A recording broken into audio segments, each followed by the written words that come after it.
Jika Anda punya persoalan dalam kehidupan, jangan mengeluh. Karena mengeluh tidak akan menuntaskan persoalan Anda. Jadi kalau Anda sekarang sedang punya masalah itu nggak akan dititipkan oleh Allah pada Anda, kecuali Anda mampu. Kalau nggak mampu, nggak akan diuji.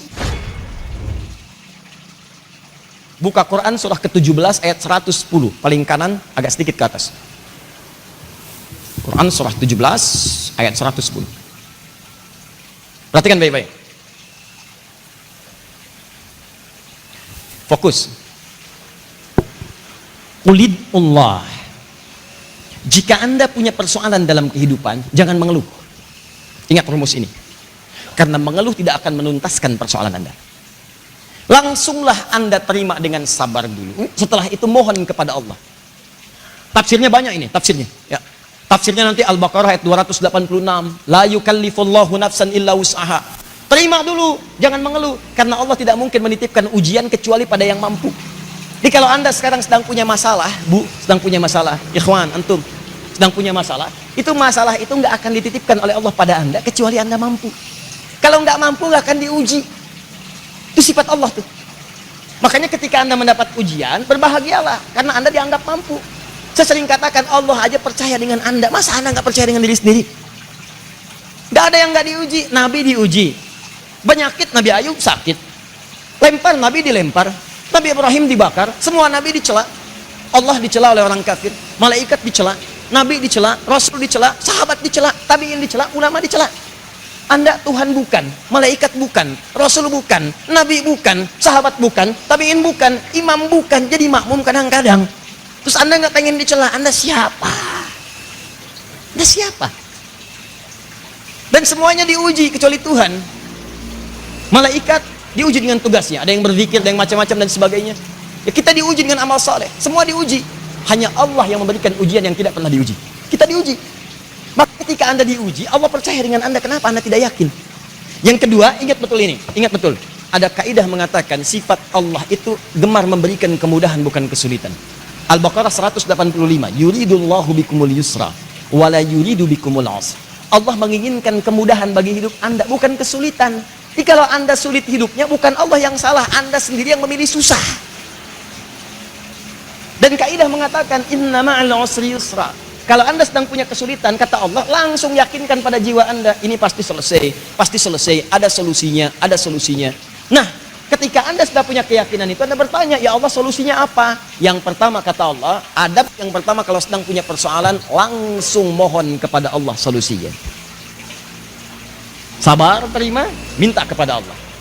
Wasta'inu bis sabri wasta'inu, kalau punya masalah minta kepada Allah, terima dulu dengan sabar. Lalu minta lewat sholat, minta. Ada lagi cara yang lain, ya Allah, selain sholat? Ada. Yang minta lewat sholat itu Nabi Zakaria, Quran surah ketiga 38 sampai 39. Ya, Nabi Ismail bahkan minta keluarganya sholat, Quran surah 19 ayat 55. Nabi Isa, Quran surah 19 ayat 31 sampai 33. Nabi Musa diminta sholat, Quran surah ke-20 ayat ke-14. Semua Nabi Rasul sholat. Masa Anda bukan Nabi, bukan Rasul, nggak sholat? Nah, di luar itu berdoa, kata Allah, minimal kalau belum tiba waktunya sebut namaku, qulidullah, minta, ya Allah. Awidur Rahman, ya Rahman. Atau yang paling menarik, ini yang luar biasa. Ayyamma tad'u falahul asma'ul husna. Alhamdulillah. Ayyamma tad'u, setiap Anda punya persoalan, minta kepada Allah, falahul asma'ul husna. Dia punya nama-nama terindah yang terbaik. Husna itu bukan sekedar bagus, tapi nama yang sesuai dengan kebutuhan Anda. Silakan. Anda punya masalah dalam rezeki, kesulitan, minta, ya Allah, ya Razzaq. Anda punya masalah yang belum tuntas, ya Allah, ya Al-Fattah.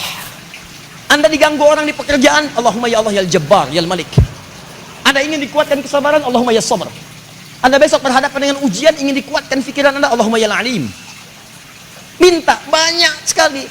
Dan hebatnya, tidak ada kebutuhan Anda kecuali Allah memiliki nama terbaik untuk Anda memanggilnya sesuai dengan apa yang Anda butuhkan. Makanya kalau baca Al-Asmaul Husna, saran saya, kalau berhafal silahkan, tapi kalau memohon doa jangan disebutkan semuanya, repot Anda nanti. Ya Allah, ya Rahman, ya Rahim, ya Malik, ya Kudus, terus nggak punya masalah, ya sabar. Minta sabar itu artinya minta masalah. Sabar itu, sabar, temannya itu masalah. Buka Quran surah kedua ayat 155, paling kiri sebelah atas. Walanabluwannakum bisyai. Kami akan uji setiap orang dengan masalah. Minal khauf, khawatir, wal ju', lapar, wa naqsi minal amwal, harta berkurang, wal anfus, sakit sampai meninggal, wa thamarat, hasil kerja keras diambil orang, wa basyiris sabirin, ditutup dengan sabar. Berbahagialah orang-orang yang sabar saat diuji. Sabar bersanding dengan ujian. Jadi kalau Anda nggak ada apa-apa minta sabar, artinya Anda minta diuji.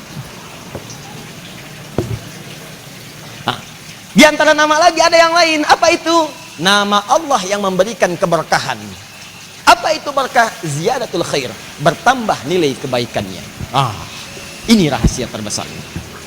Berkah itu bertambah nilai kebaikannya. Ziyadatul khair. Dikala mata dapat berkah di mata ini, maka dia hanya akan melihat yang baik-baik saja. Qul lil mu'minina yaghuddu min absarihim, katakan pada pria-pria beriman, palingkan matamu dari hal yang tidak baik. Ada orang yang mendapat berkah matanya, dari Allah diberkahi matanya, maka dia hanya melihat yang baik-baik saja. Yang baik lihat, tidak baik dia palingkan. Tayangan baik lihat, yang tidak baik dia palingkan. Makanya kalau mata Anda pernah digunakan pada yang tidak baik, maka tidak ada keberkahan pada penglihatan itu. Lebih berkah orang yang nggak bisa lihat tiba-tiba hafal Quran. Kok bisa ada anak ya usianya masih dini, belum balik, hafal Quran, mata nggak bisa lihat, orang menyebutnya buta. Yang buta hafal Quran, mata hatinya berkah. Anda bisa ngelihat dipakai apa? Dan yang paling menarik, Anda lihat-lihat tuh nggak pernah masuk tuh, susah, dan apa yang salah itu? Kalau orang lisannya berkah, maka lisan itu hanya akan digunakan pada yang baik-baik, khair. Man kana yu'minu billahi wal yaumil akhir falyakul khaira aw liyasmut khair. Siapa yang merasa beriman pada Allah dan hari akhir, hadis sahih, maka katakan yang baik-baik. Katakan yang baik-baik, tak mampu diam. Katakan bagus, katakan cinta, katakan sayang. Enggak ada katakan putus, katakan cerai, katakan ini, katakan itu. Yang baik-baik. Tangan ini berkah, maka hanya digunakan yang baik-baik. Tulis status yang baik, share hadis, share ayat, share kajian, macam-macam. Gak ada nulis yang aneh-aneh. Kaki diberkahi melangkah pada yang baik. Kalau jalan itu tawadhu, bahkan turun langsung tuh suratnya sama Al-Furqan. Buka Quran surah ke-25 ya, ayat 63 itu. Wa ibadur rahmanil ladzina yamshuna 'alal ardi hauna wa idza khatabahumul jahiluna qalu salama. Hamba Allah yang penyayang itu kalau jalan tawadhu, melangkah ke tempat yang baik, caranya baik. Kalau diprovokasi oleh orang, khatabahumul jahilun, dia dulunya kumpul-kumpul, sekarang kumpulnya di majelis ilmu, diprovokasi oleh orang soleh, padahal namanya Asep misalnya, ya, masya Allah, qalu salama, dia menjawab dengan jawaban yang lebih bagus lagi, soleh, masya Allah, nama saya Asep, masih seperti dulu, dan semoga Allah mengumpulkan kita menjadi soleh insya Allah, amin. Orang-orang begitu, dia biasa aja, alhamdulillah, pamit dulu ya, kemana kamu? Saya sudah dulu sama-sama kan kita ngejar dunia, saatnya sekarang saya mau ngejar akhirat. Pim, assalamualaikum. Dan Anda doakan dia. Itu yang paling indah. Nah, itu yang disebut dengan keberkahan, ziyadatul khair. Di pakaian ada keberkahan, maka Anda akan gunakan pada yang baik-baik. Nggak pernah dipakai maksiat, apalagi pakaian dibuka untuk mengumbar aurat. Tadi di Kelapa Gading saya sampaikan, manusia sekarang tuh agak aneh. Fungsi pakaian itu menutup aurat. Sekarang orang aneh, pakai pakaian kok dibuka auratnya.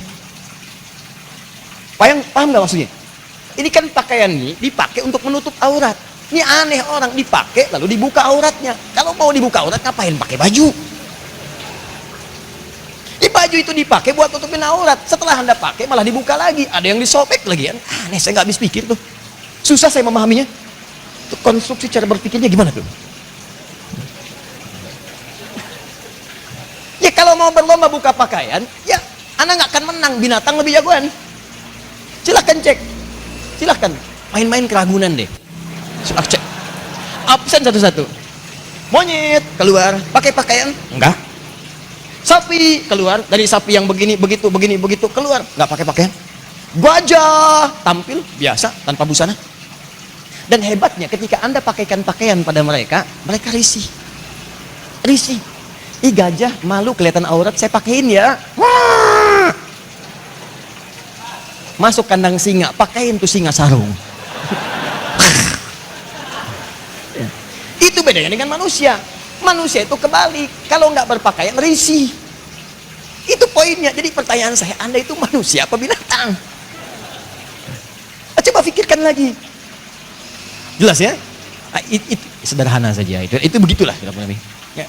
Nah ini baru tubuh kita, belum nanti rumahnya berkah enggak, kendaraannya berkah enggak. Ayo, sendalnya berkah enggak? Handphonenya berkah enggak tuh? Berapa kali dan berapa banyak benda yang melekat pada kehidupan kita mengandung keberkahan. Nah, kalau Anda ingin mendapatkan keberkahan itu, maka Anda dekati pemilik keberkahan. Pemilik keberkahan punya sifat memberikan berkah. Berkah yang kuat yang diberikan, saya yang punya, saya pegang kuat. Dan saya berikan pada yang saya kehendaki. Maka bahasa Arabnya tabarak. Allah menyebut dirinya tabarak. Tabarakalladzi biyadihil mulk di surat Al-Mulk. Wa huwa ala kulli syai'in qadir. Ya, lihat. Saya yang punya kekuasaan. Kekuasaan disebut oleh Allah. Kalau kekuasaan itu saya berkahi, maka dengan itu akan memberikan manfaat dalam kehidupan. Dia yang punya. Makanya kalau Anda menginginkan kekuasaan, kepemimpinan yang baik, yang dekat dengan keberkahan, banyak manfaatnya, bicaranya manfaat, kebijakannya manfaat, hal-hal lainnya manfaat, keputusannya manfaat, maka sebelum Anda kemudian beranjak bercita-cita mendapatkannya, dekati Allah sang pemberi manfaat. Maka semua, baik hidup atau wafat, Allah akan berikan manfaat di dalamnya.